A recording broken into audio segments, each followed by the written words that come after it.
Hi, my name is Charles Dark, and welcome to the After Dark Show. Today I will be sharing with you some stories. I hope you enjoy.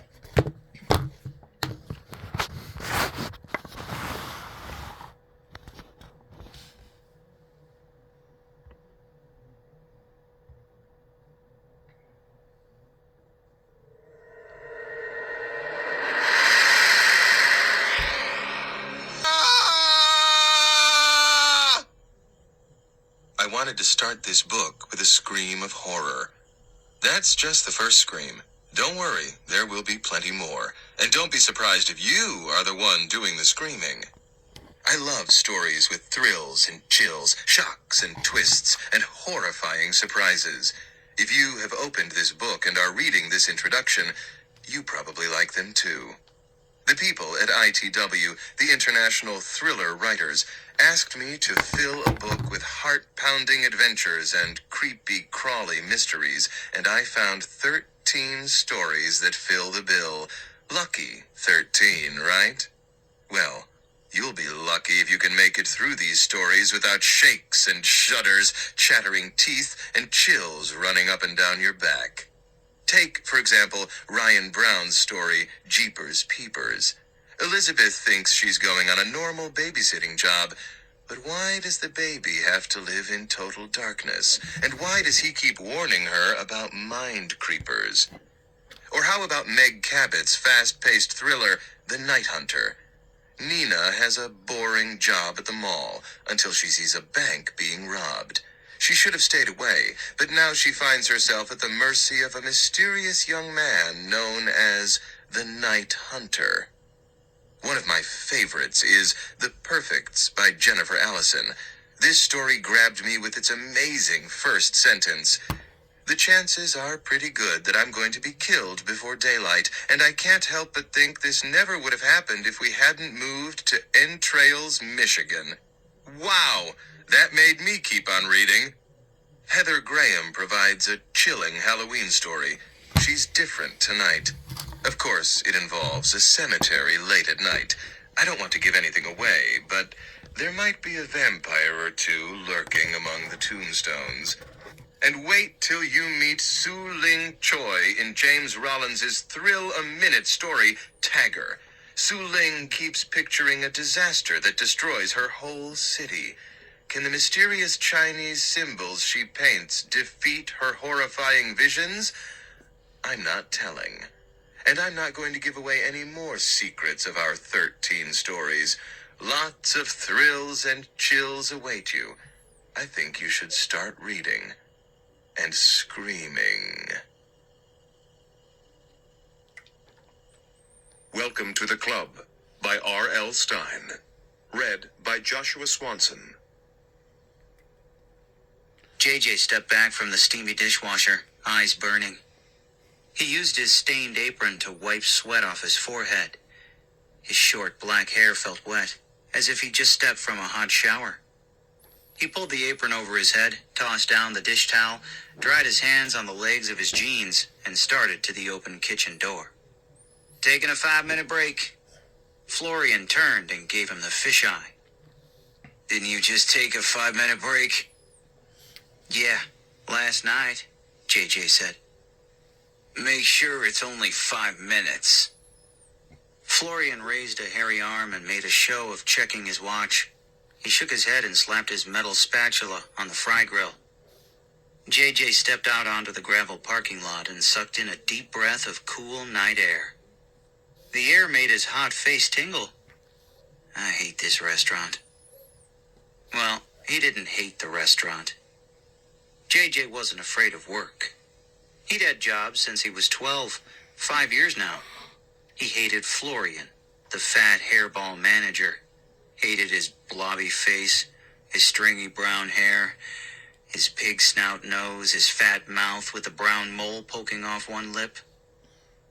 JJ had known guys like Florian back in Texas. Losers who tried to be big by pushing other losers around. Tough guys always on your case, trying to make you feel smaller than you were. All hat and no cattle. That's what they called blowhards like Florian in Texas.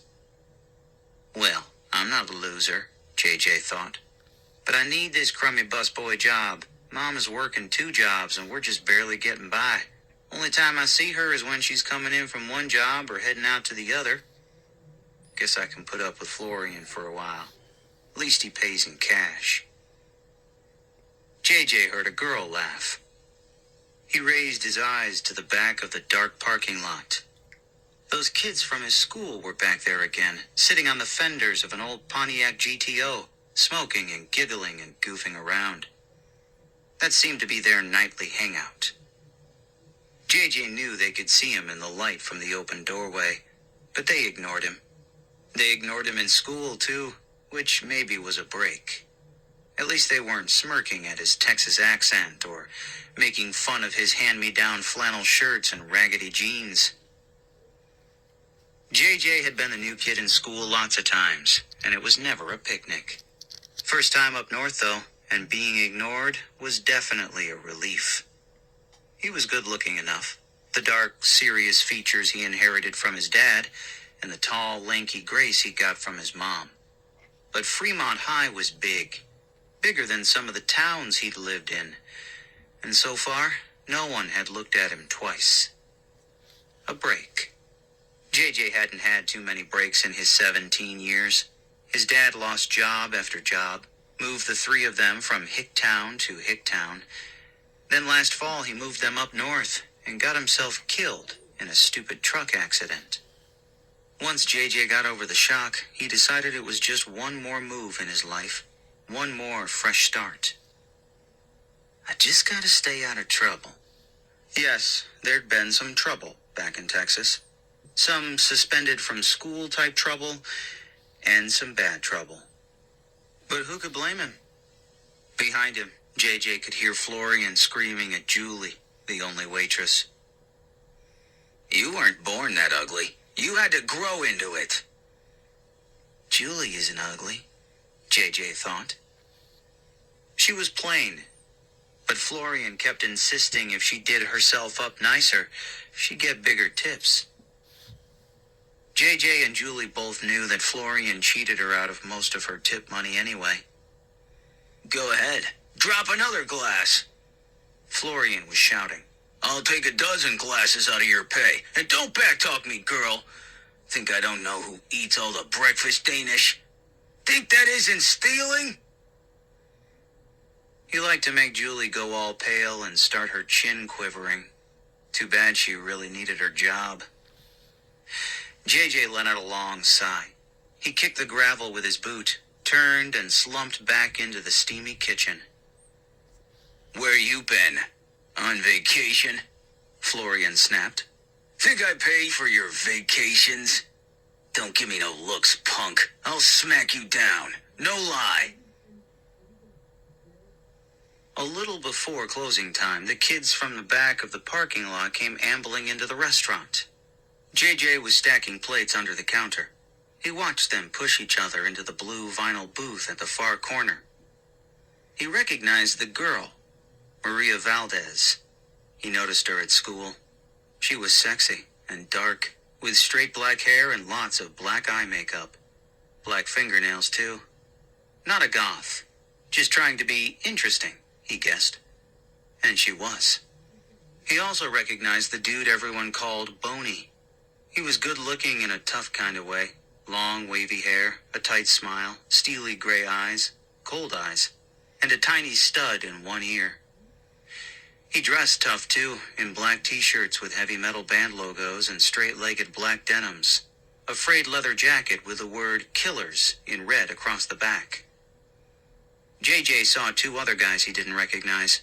One of them had his face in a portable game player and was thumbing frantically. The other guy was big, like a football linebacker. He had a Red Sox cap pulled down over his forehead.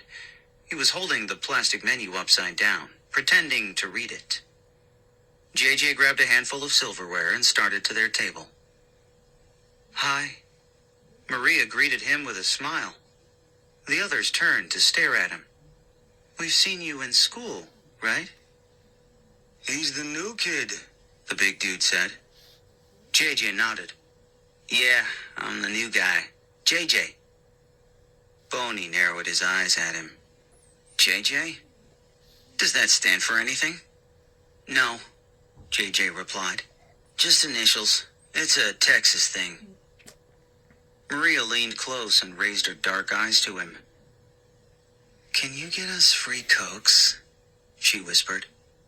He wasn't sure he heard her. Excuse me? Come on, man, Boney said. No one's watching. Free Cokes. You can do it, right? No, JJ said. He turned to see where Florian was, probably in back. I don't think so. I need to keep this job. Maria put her hand on his. She had a very sexy smile. You can do it, JJ. It's just Cokes. Julie, get your butt over to that table. Florian's shout made JJ jump. Why is the idiot busboy talking to the customers? Florian yelled. He slapped his fat hands on the counter. JJ, get back to the kitchen with the other cockroaches. JJ could feel his face grow hot. He knew he was blushing. Maria laughed. She squeezed his hand. JJ dropped the silverware on the table and hurried to the kitchen. Sorry, sir. Sorry. A few minutes later, he saw Florian go down to the cellar to deal with the garbage. JJ waited a short while to make sure he wasn't coming right back up. Then he strode to the soda dispenser and poured 4 Cokes for Maria and her friends. Julie saw what he was doing, but she didn't care. She helped him punch the right keys on the cash register to make it look like the kids had paid. Boney flashed him a thumbs up. The other 2 guys grinned at him. You're okay, dude. Be true to your school, right? That made them all laugh. He could hear Florian lumbering up the stairs. JJ hurried back to the dishwasher. Why did he give them free Cokes? To put it to Florian. And, well, maybe he was tired of being ignored. All those hours in school, silent with no one to talk to. Maybe he needed a few friends. Especially Maria. Florian burst into the kitchen and gave JJ a shove. Hey, worthless. Didn't you hear me calling you to come down and help? Sorry, sir, JJ replied with his best Texan politeness. Please don't shove me, sir. Shove you? I'll smack you upside the head, the fat blob shouted. What are you gonna do? Sue me? After work, Maria, Boney, and the other 2 guys were still at the back of the parking lot. JJ stretched his arms above his head, shook off the steamy air of the kitchen that clung to his skin, his clothes. He headed to their car, his boots kicking up gravel as he walked. Maria sat on the half-rusted hood of the GTO. Boney had an arm around her waist. The other 2 leaned on the side of the car. Thanks for the free drinks, man, Boney said. He reached his free hand out and he and JJ touched knuckles. No problem, JJ muttered. He had his eyes on Maria, and she knew it. Her dark eyes flashed. That's Sammy and Eduardo. Boney pointed to the other 2 guys. They don't go to school anymore. What do you guys do? JJ asked. Eduardo shrugged. Whatever we can get away with. All 4 of them laughed. JJ thought about laughing, but it was too late. Maria had a great laugh, he decided. Very open. He liked the way she tossed back her head when she laughed, and her hair swung back on her shoulders. Well, thanks again, man, Boney said, patting JJ's shoulder like he was a dog. We could pay for the Cokes, you know. We were just kind of testing you. JJ took a step back. Testing me? Boney nodded. You know, see if you had any guts. JJ felt his jaw clench. I've got guts, he said, staring Boney in the eyes. Well, we like to test people, Boney said, squeezing Maria's waist. In case they want to hang with us. It takes a special dude, Sammy said. He had a strange, scratchy voice like a cartoon character. "It's a club, you know?" JJ shook his head. A breeze fluttered his flannel shirt. It brought a chill to the back of his neck. "A club?" The three guys nodded.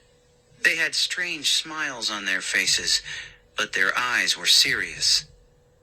"The Killers," Maria said. "That's us." Boney turned and showed off the word Killers embroidered on the back of his leather jacket. Boney hardened his stare. "Like he's trying to invade my brain or something," JJ thought. "If you want to join our club, there's an initiation," Boney said softly. JJ looked away. "Like what?" Boney didn't have a chance to answer. The kitchen door of the restaurant swung open, sending a flood of light over the parking lot. "You punks better get out of here!" Florian screamed. He filled the doorway, blocking most of the light. JJ saw he was swinging a butcher knife. "I already called the cops. You jerks got maybe a minute to scram out of my parking lot." JJ ducked behind the side of the car. Did Florian see him? He didn't want to lose his job because of these guys. They were scrambling into the car. A hand grabbed JJ's. Maria. She pulled him into the back seat. The car squealed away, shooting up a shower of gravel. JJ pressed against Maria and ducked his head. He glimpsed Florian's angry scowl and the big blade of the knife swinging in front of him. They roared through town, laughing like lunatics. JJ laughed too.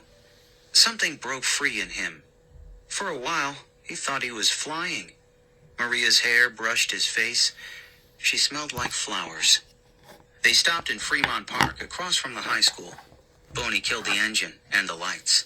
They dove out of the car and sprawled in the dew-wet grass. They were all breathless and giddy. "It's a club, see?" Boney said, as if they hadn't been interrupted. "But I don't know if you're man enough for the initiation." JJ gulped in the cool, fresh air. "Try me." "The name says it," Eduardo told him. He pounded the back of Boney's jacket.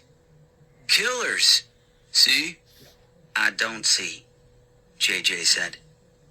"That's the initiation," Maria whispered. Her breath tickled his ear. Was she coming on to him? "Guess I have to spell it out," Boney said. He tore up a handful of grass and let it sprinkle over Maria's legs. "You have to kill someone." "Huh?" JJ blinked at him. Boney grinned. "That's all there is to it. We have to know you really want to be with us. Friends for life, see?" "Friends for life," Sammy squeaked.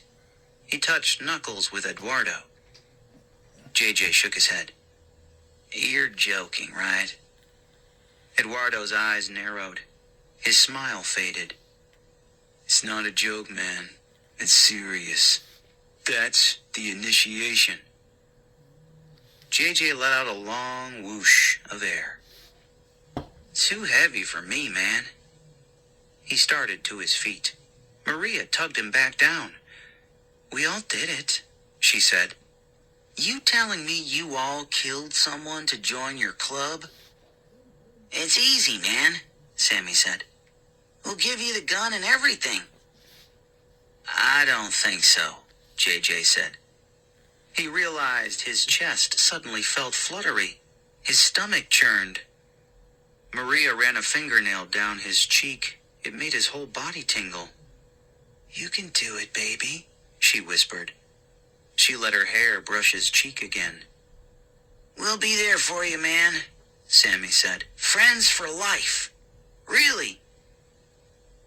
"Here's what you do," Boney said, pulling up more grass, letting it fall in his own lap. "Pick someone, right?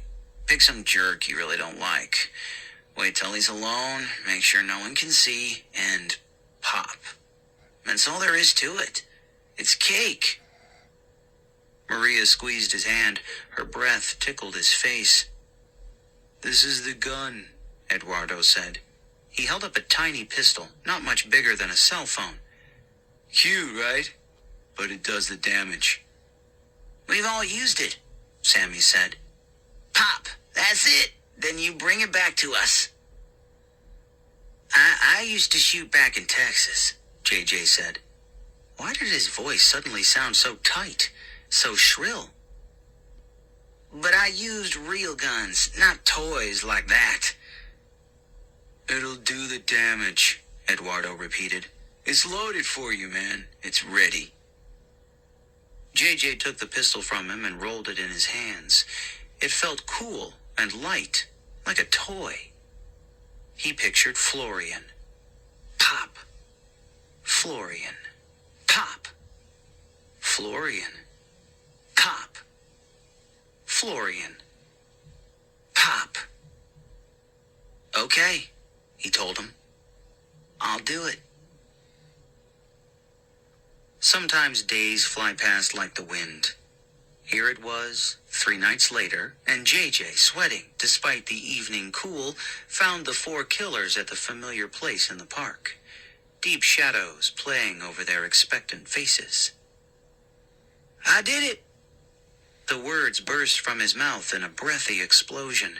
He raised the pistol in front of him. It glinted in a narrow beam of moonlight.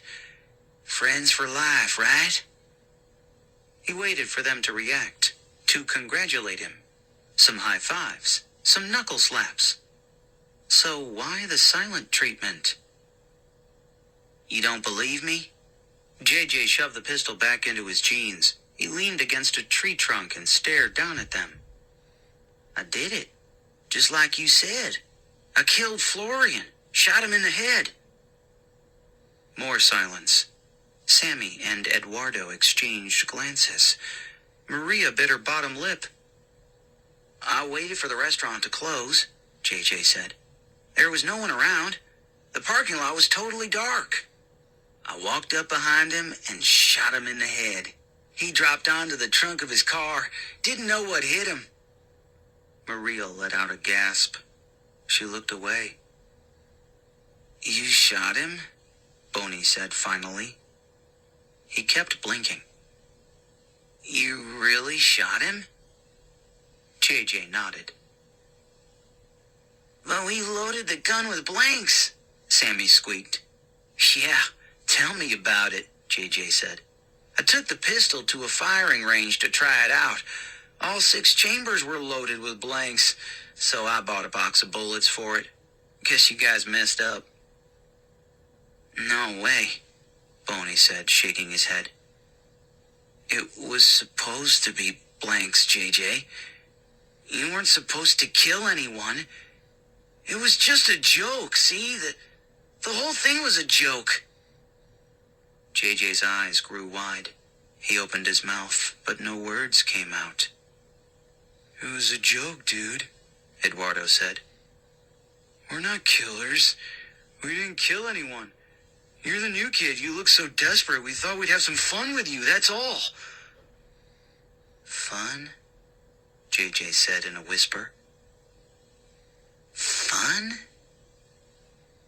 We were messing with you, man, Boney said. We were punking you. Why did you put real bullets in the gun? Maria cried. You weren't supposed to. She had tears in her eyes, and her chin quivered. You weren't supposed to kill anyone. JJ slammed his open hand against the tree trunk. Oh, please. Oh, please, oh, please. I killed Florian. You told me I had to. Now you tell me it's a joke? But it's not a joke. I killed him. JJ, sit down, Maria said, tears running down her cheeks. She patted the grass beside her. We have to talk about this, all of us. JJ didn't move from the tree trunk. I'm a murderer, he uttered in a low, trembling voice. A murderer? All because of a joke. But no one saw you, right? Sammy asked. There's no way anyone knows it was you, JJ. JJ shut his eyes tight. His jaw clenched and unclenched. The others watched him in silence. No one saw me, he said finally. No one knows. His eyes opened wide. Except you guys. You're the only ones who know I killed him. You're, like, witnesses or something. He stepped away from the tree. His whole body stiffened. He jammed his hand into his jeans pocket and brought out the pistol. Hey, don't get crazy, Boney said. He jumped up from the grass. He took a step toward JJ. We're not going to snitch on you, man. No. You're not going to snitch on me, JJ said softly. He pointed the pistol at Boney. I won't let you snitch on me. Maria scrambled to her feet and took a few steps back, eyes wary. JJ, what are you doing? JJ, please, put it down. I can't trust you, JJ said. I can't trust any of you. Everything you told me was a lie. Listen to us. It was supposed to be a joke, Boney said. I'm a murderer because of you, JJ repeated, sweat pouring down his forehead. He waved the pistol from Boney to Maria, then down to the other two boys, still hunched tensely in the grass. A murderer, and you're the only ones who know. We won't tell, promise, Sammy whined. JJ, don't, Maria pleaded. Put down the gun. This is crazy. JJ shook his head. You understand me, right? You all have to take a bullet. I can't trust you. No way. I can't take a chance. He aimed the pistol at Boney. His arm tensed. Maria let out a scream. Boney jumped at JJ. He made a wild grab for the gun. JJ swiped it out of Boney's reach and fired. Pop. Boney uttered a groan. His face showed more surprise than pain. He grabbed his stomach, dropped face first to the grass, landed with a soft thud, bounced once, then didn't move. Maria screamed again. The scream ended in a choking gasp. Sammy and Eduardo were on their feet. They had their arms outstretched, partially in surrender. Their faces were twisted in fright. Who's next? JJ barked, hoarse, excited. He swung the pistol from one to the other. Who's next? Please, Sammy wailed. Please. Don't kill us, Eduardo said. You can trust us. Really, we won't tell anyone. Maria stared at him silently, her hair falling over her face. She was breathing hard, her chest heaving up and down. JJ, no. Her voice a faint whisper. Please don't kill us, Sammy said again. We'll be your friends, really. JJ laughed. He lowered the pistol to his side. Guess your initiation is over. You made it. Sammy and Eduardo froze. Their eyes bulged, studying JJ. Maria hugged herself tightly, her whole body shuddering. Initiation? Sammy finally choked out. JJ nodded. Yeah, if you want to hang with me, you have to pass my initiation. Boney and I cooked it up. He spun the pistol on his thumb. All blanks, nothing but blanks. He chuckled again. That got a little tense, huh? The other three still weren't taking it in. You could almost see the thoughts whirring in their heads. You punked us? Eduardo said finally. JJ nodded. Boney and I. It was kind of his idea. You didn't kill Florian? Maria asked, brushing her damp hair off her forehead. That was a lie? A lie, JJ said. All a joke. I should be an actor or something, right? I was pretty good. You're both creeps, Maria shouted. You scared us to death. Is the initiation over? Eduardo asked. His gaze was on the pistol in JJ's hand. Yeah, it's over, JJ said. Friends for life, right? He turned to Boney, still on his stomach on the grass. Get up, man, we're done. It's a done deal. We punked these dudes. They're still shaking. Boney didn't move. His hands were tucked beneath him, still gripping his stomach. His face was down in the dirt. JJ gave him a gentle kick in the side. Come on, Boney. Stop clowning. Get up, man. Let's get out of here. Boney didn't move. JJ gave him another soft kick with the toe of his boot. Boney's body bounced once, then settled back in place. Boney? No, Boney! Maria began to scream. JJ dropped to his knees. He grabbed Boney's jacket and flipped him onto his back. Boney's hands fell limply away from his body. A lopsided puddle of dark blood stained the front of his t-shirt. Boney, no! No, Boney, no! Boney's eyes gazed blankly at the sky, glassy and unblinking. What happened? JJ wailed in a high, shrill voice. They were blanks! They were all blanks! What happened?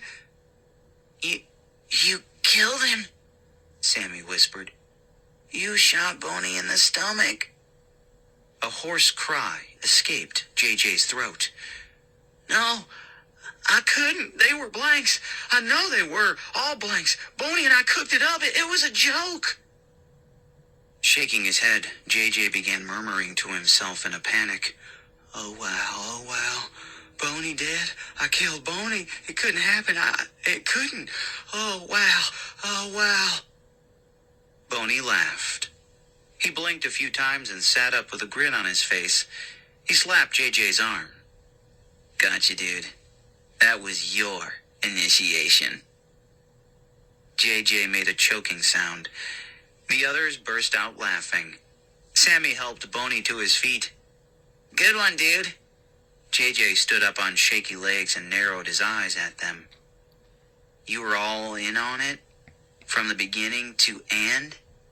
You all knew about this joke? Maria wiped tears from her eyes. This time, they were tears of laughter. The others slapped knuckles, tossed their heads back, and howled at the moon. They were all in on it, dude, Boney told him. Don't you get it? It wasn't their initiation. It was your initiation. You were punked, JJ, Eduardo cried. You should have seen the look on your face. They howled some more. Boney hugged Maria around the waist. Sammy and Eduardo did a wild victory dance around the tree. They stopped when they saw someone running toward them. Her hair flew wildly behind her head, and the wind lifted her coat as she stumbled over the wet grass. JJ recognized her immediately. Julie! He turned to the others. The waitress from the restaurant. He took a few steps toward her. She stopped, hands balled into tense fists. She took a few deep breaths. Julie, how did you find me? What's up? You won't believe this, JJ, Julie said, her jaw clenched, eyes wide. Florian is dead. JJ heard Maria gasp. Someone shot him in the head, Julie said. They found him in the parking lot. He's dead. Someone killed him. Her body shuddered. She wrapped her arms around herself. Boney stepped up to JJ and grabbed him by the shirt collar. This is another joke, right? His eyes burned into JJ's. The waitress is in on it, right? This is another initiation joke. JJ stared back at Boney and smiled. She's Different Tonight by Heather Graham. Read by Brian Kennedy. It was Halloween. And what a Halloween. You have to understand, I really love Halloween. Such a perfect night was truly rare. The weather was balmy, almost warm, but kissed with a cool breeze. The sky had been crystal clear all day, blue, beautifully blue. And a full moon was about to rise high. It had begun its ascent already. Soon, it would be luminous across a black velvet heaven. I mean, conditions could not have been more perfect. I was dressed like a football player, and it was the perfect costume for me. Honestly. Not to sound too cocky, but I could pull off a jock pretty well. I have the old all-American, farm-raised, blue-eyed, wheaten-haired boy-next-door appeal. I'm pretty tall, 6'3", and I have broad shoulders before adding the pads in. I look like the real deal. All-American, the boy next door. Funny, I was anything but. She happened to be at the service bar just as I was, and since I'd seen her around before, I knew her to be usually shy and mild-mannered. She hung with a crowd that was kind of on the edge, close to, but not quite in with, the elite. The kind always hoping to get in, to get closer to those of us who glowed with the esteem and admiration we received from others. Knowing me would be a notch in her belt. She might be willing to do just about anything for the privilege of saying that we were friends. That she had been with me on Halloween night. Perfect. She was just perfect. I'd been watching her, you see. I'd been contemplating this night. Then, tonight, I'd been watching again. Making sure she'd come alone, and was trying to fit in. Tonight, here, I've been watching again with patience, knowing that I was stalking her, but keeping in mind as well that I needed to find the perfect date to make sure that it was her. The perfect date. Someone who drew little notice. Someone not easily missed. And that was her. Usually. This Halloween, though, it seemed she was playing against type. And it worked for her. No more dowdy little schoolgirl bordering on the nerdy. I was pleasantly surprised by her wickedly erotic appeal. The good girl, all dressed up as if she were bad. Like I said, I'd seen her around before. I stalked her. She always had an armload of books. She usually wore glasses, and they were often slipping down her nose. She was the studious type. A mouse. She kinda hunched forward when she walked, hugging those books of hers. She was a good girl who had left home and gone on to college to do the folks proud. I always thought she must have come off a farm. You'd think nerd, and you'd be right. But I have to admit, though, I hadn't given it much thought before. There had always been something appealing about her. Something delicious in the scent of her. And tonight, well, she had almost pitch black hair to begin with. Long and straight. And she had the kind of hazel eyes that, with the contact lenses she was wearing, really took on an honest-to-God, snake-like vampire appearance. Very cool. She was wearing a dress that might have done Morticia or Vampira proud. It hugged her body, her every curve. It was as if she were breaking out of some kind of shell, and a better man than I might have been hard-pressed to resist. Who would ever imagine the figure beneath those books, beneath the gawky stance? And yet she was still, well, the same girl. The same girl who needed me. And, as I already admitted, I had been watching, eyeing her, not quite imagining this, but planning out my moves, you might say. "Hey," I said. "Hey," she replied, just a little startled that I had talked to her. "Great costume," I said. "You too." "It's just a football thing," I said. Her lips curled in a smile. "One would think you might have dressed up like a wolf," she said. Ouch. So she did have a sense of humor. "Who'd have thought you'd be the sexy undead?" I whispered, my tone very flattering. "Oh, well, Life can be pretense and dress up, she said. She sounded breathless. In fact, it was great. She almost looked as if she were going to swoon. Need some air? I asked her. She looked at me, surprised once again. I think she might have blushed. Hard to tell in that makeup she was wearing. Fake lashes? Or were those her own, touched with mascara? This was like a fascinating miracle. She was actually stunning tonight. Seductive and clever. Witty. And the way she looked in the tight getup, I hadn't been lying.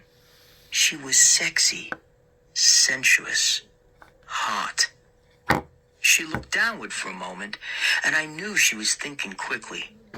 Maybe her heart was even fluttering. After all, I was one of the most popular kids in school. Okay, I admit, I come from a lot of money. I drive a cool car. But the rest, I've done on my own. I have a certain amount of charm and pure animal appeal. She was thinking, wow, me. Vince Romero has singled me out of the crowd. Okay, I think I've admitted. I might be a little on the cocky side, too. She looked up at me.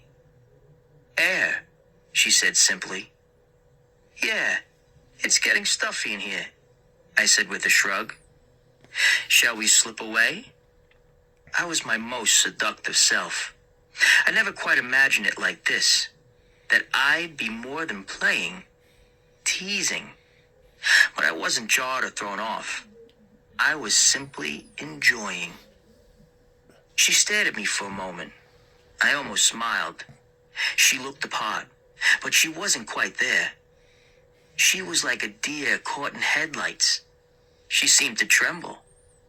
Then she nodded, just as if she'd been hypnotized. You did come alone? I asked. Yeah. Such a sweet, throaty note in her voice. And you? You came alone? She asked. Okay, so I usually had a blonde with size quadruple D bazungas on my arm. I smiled. I've been waiting for you all night. I've watched you, you know. Oh, she breathed, staring at me. Really? Really, I assured her. She flushed with pleasure and looked away for a moment. You know, she admitted, I've been watching you, too. Really? I counted. Really? She said. I guess you didn't notice. People are watching you all the time. I shrugged, but smiled and placed my hand at the small of her back. We slipped out the back door. I was careful. No one saw us. Hey, my car is right over there, and I have a six-pack in a cooler in the back, I told her. I had noticed that she was carrying a draft beer. She looked up at me. Those eyes of hers were wicked tonight. I'm sure you do, she said. Be prepared, I said. That's my motto. She laughed again. The sound was throaty, sexy. Wow. It was going to be a good night. Oh, yes. Halloween. A full moon. This little wishy-washy girl suddenly looking like a Cosmo girl. It was all right.